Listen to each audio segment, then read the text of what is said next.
So the next topic we'll be seeing is the POSD and Korb perspective. So what is this?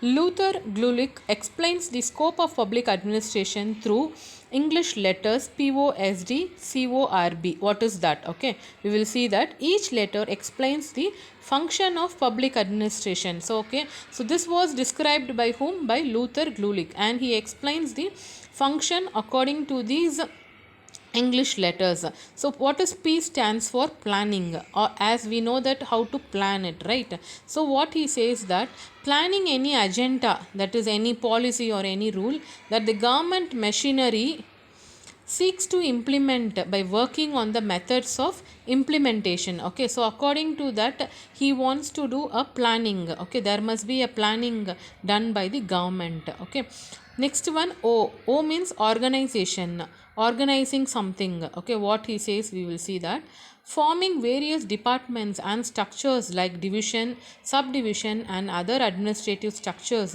and entrusting roles and responsibilities for each for the achievements of desired goals. So he wanted to do an organized format so that a government will lead a better administration. So the third one is S, right? So S means staffing, recruiting and training the needed staff. So there must be a perfect person to work in that administration, right? So it also includes the framing the rules and the regulation of civil service. So there will be a civil service organization. Under that they will recruit and train the needed staff, that is the needed employee. Fourth one is the D, that is direction, providing direction and orders to the various departments. So there will be a head person who will direct and give the orders to the various departments. Okay, so this is POSD. Okay, over this one. Third, next one is CORB, CORB. So CO is the coordination, that is facilitating a better interaction between various departments by resolving the conflicts by converging their functions. So what they are saying, there must be a coordination between the persons working in that administration or the department. Okay, and they have to solve the conflicts, that is any quarrel or any other official matters among them. The next one is R. Okay, that is reporting. Reporting will be done by the officials to the senior persons, right?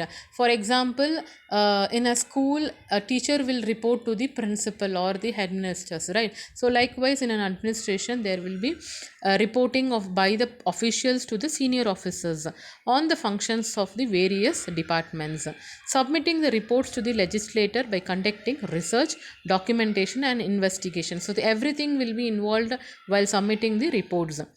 Last one is the B, that is budgeting, managing the financial planning, expenses and the income, calculation and auditing. So these all will be involved in the administration. Okay, so the scope of public administration is increasing these days. So this does both the protective and the regulative functions. So what this does, the scope of the public administration has become a more important by protecting and by controlling or directing the functions. So the growth of civil society further expands the scope of public administration. Okay, so the aspiration and the desire of the people have further enlarged the scope of public administration. Aspiration is nothing but the hope. Okay, the hope of the people have become enlarged. They are very much dependent upon the public administration, that is dependent upon the functions of the government. Okay, I hope you have understood till this. So the next sub topic which we will be seeing is the recruitment and the training. As we have already seen that what is meaning of recruitment. Recruitment is nothing but selecting an eligible persons to work in that organization or any services. Okay, so what is mean by recruitment? The process of searching eligible candidates for the civil services and motivating them to compete for the civil services is called as recruitment. Okay, so an efficient administration is based on efficient recruitment process. So if there is an efficient person only, the organization or the administration will go well. right? So if an efficient, honest and eligible person is selected to civil service, the person delivers good public service through his creativity, intelligence and positive behavior, right? So if the person must be a good and well suited for that job. So if the recruitment process is more scientific and efficient, public administration becomes more efficient by having efficient civil servants. So what they are saying, if the recruitment process was being done with an efficient way, that is more strict way or more scientific way, the public administration will be becoming more efficient and by having the best civil servants, that is best civil employees.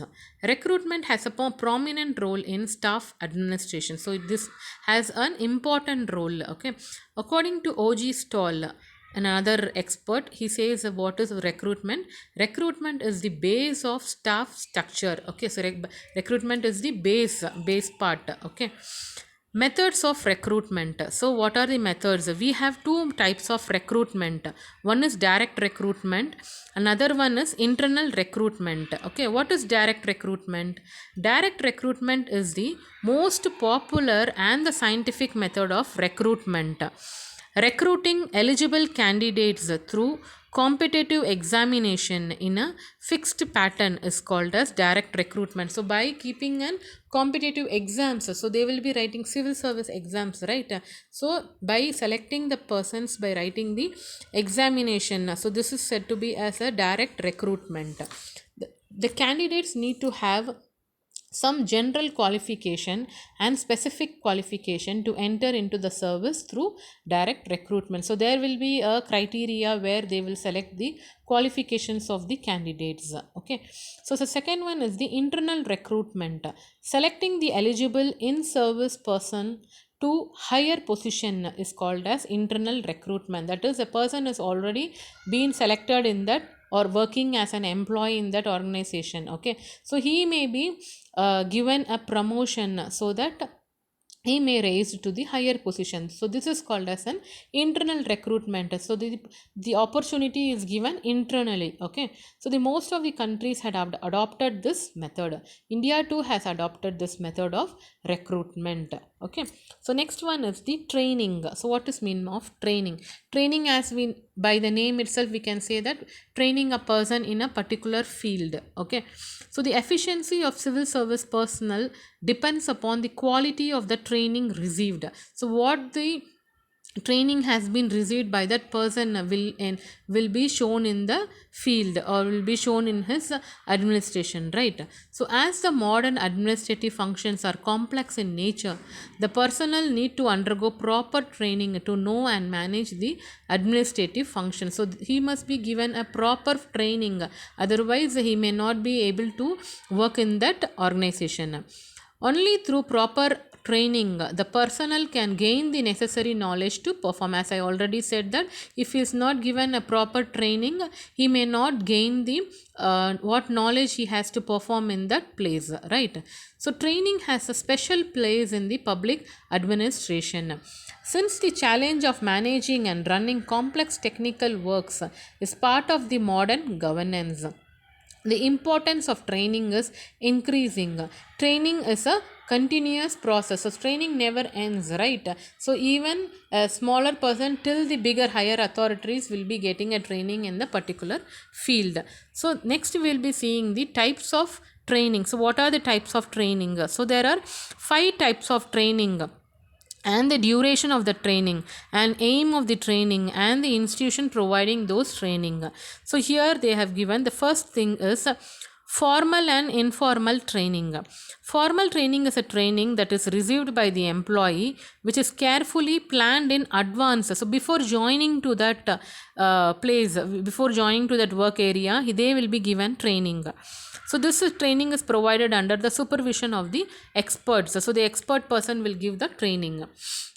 Informal training means the training that an employee gains while doing his duty. So once he has been joined, and after that the person will be trained accordingly to about his work. Okay, so an employee receives his training during his day to day execution of his duty, so he may work as well as he may get the training, right? So you have known the difference of what is the formal and informal. Okay, next one is the pre-service and the post beginning of the service training. Okay, so pre means before, post means after. Okay, so pre-service training prepares the future employees for the civil services.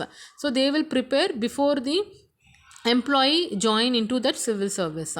Post beginning of service means after joining to that service, there will be given a training to those who have been selected to the specific post. Okay, for example, they have been selected for an higher official or a special official. Okay, so they will be given a training in that area, okay, where they will be shining in that place. Okay, so this training aims at imparting better skills and efficiency. Imparting means nothing but to give a better skills and to work efficiently. Okay, so the next one is the short term and the long term. As the name implies, that short means a very short period of duration they will be giving training. For example, to 4 to 6 weeks. For example, the doctors selected through public service commissions undergo 6 weeks training. Okay, so the long term training is continuous in nature and its duration would be of 1 to 2 years. So as the name implies, short term will be from 4 to 6, long term will be from 1 to 2 years. Okay, and the training of given to the candidates selected for all Indian services is the example for its type of training. So this will be extended. Okay, so the next training is the departmental and the central institutes. As we name implies, department means they will be given accordingly, or the specific department candidates will be given training. See, the training provided by specific department for a candidates selected for it, it is called as departmental training. For example, police personnel training. Okay, so if a person is joining in a police department, so he will be given a specialized training in that only department. So that is said to be a departmental training. I hope you can understand what I am saying it, right? So next one is the training provided by the central government institution is called as central institutes training, which is said to be given an example. The training provided by a Lal Bahadur Shastri National Administrative Institute in Missouri. So there will be a institutes which they will be giving up a common training to those who will be working in the civil services. Okay, so this is the difference of departmental and the central institutes. The last training is the skill training and the background training. Skill means from the name implies that the skill means to the particular skill they will give the training. Okay, for example, the compulsory B.Ed for the teachers who have to work for the high school teachers, they will be must do the B.Ed training. Okay, so this is the particular skill which they needed. Okay, so that is said to be a skill training. A training that needs that providing general awareness is called as a background training. That is, they will be given a common training. Okay, training provided by Mysore's Administrative Training Institute. Okay, general common training they will be given. So that is said to be as a background training. So I hope that you will have understood the types of training. Okay, so first one is formal and informal. Second is pre-service and post beginning of service. Third is short term and long term. Fourth is departmental and central institutes. Fifth one is skill training and background training.